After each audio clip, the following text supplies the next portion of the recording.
Hello guys, hope you're happy, hope you're well.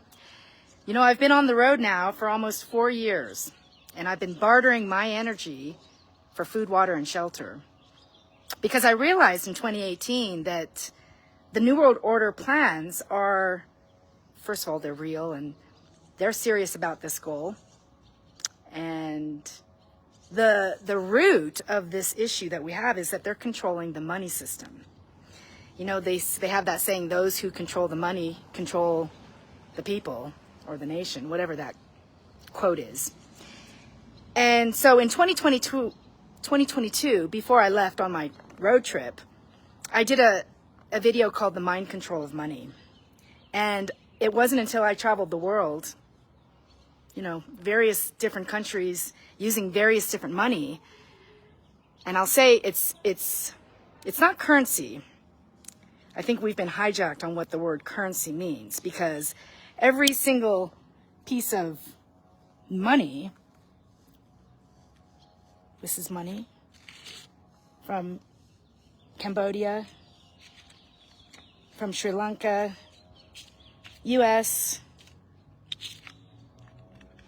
this is Vietnam money, dong, Mexican pesos, we've got euros here. And then this piece right here, this Visa card is the most valuable piece of currency or money.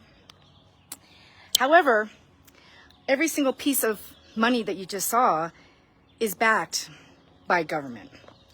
And same thing with cryptocurrency. It's not backed by government, but it is using the tools that we've been given. And we need to break out of this system that has been forced upon us. The money system that we're using has been created by, you know, the enemy. And we need to understand that as Agenda 2030 rolls in, their goals are to remove money, just like they removed gold. And I think it's time that we come back to what the actual meaning of currency is. Because money does not have any currency behind it. At the end of the day, the absolute truth is this is just a piece of paper. This is just a piece of paper that people buy into. And actually, this is your ticket into the matrix. If you've got a lot of money to spend, you can spend it on buying goods and services inside the matrix. But at the end of the day, this does not have any life to it. There's no life behind the fiat currency that we're using. There's no life behind the digits on the screen we're using currently.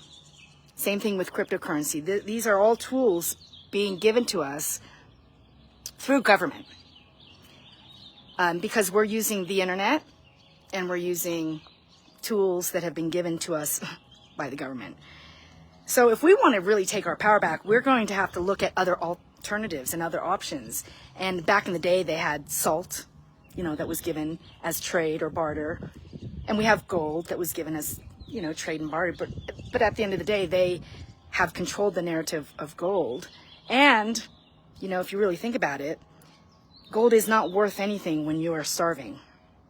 Food is our number one essential item that we need to live.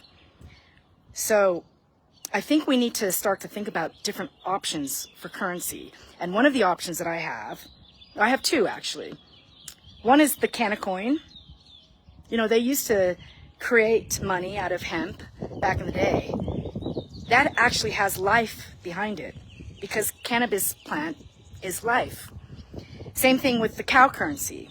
If we can get the cow to produce milk and then create products that are then traded and bartered, you know, we have now more alignment to what it is that we're actually using for barter.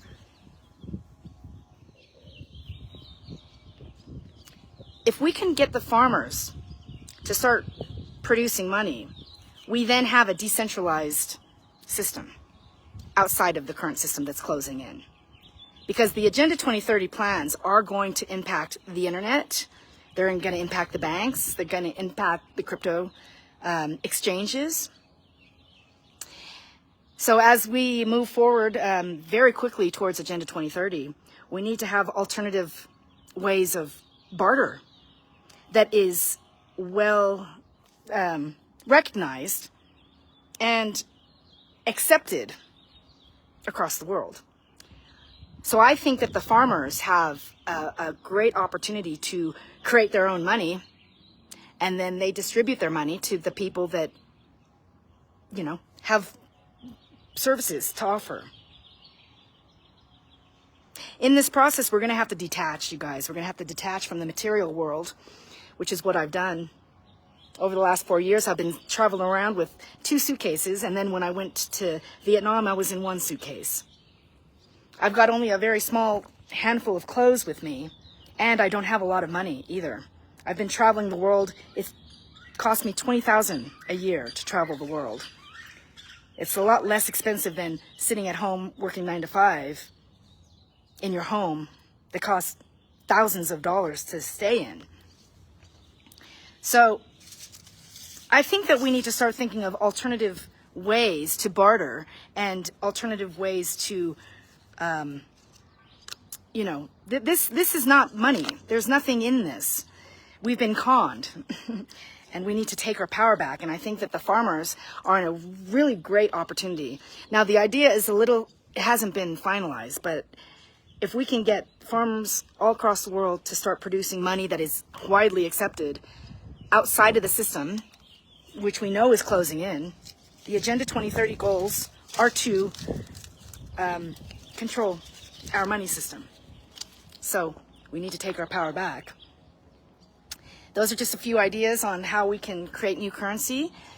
I also want to say, you guys, I'm living large here. You know, I'm fully in the matrix right now, but I'm hanging out with a great new friend, and I feel like I'm mentally, I got mental space to help with all of the issues that we face. The flock cameras, the data centers. If anybody wants any help in their county to help get their flock cameras off their county, I'm here, you guys.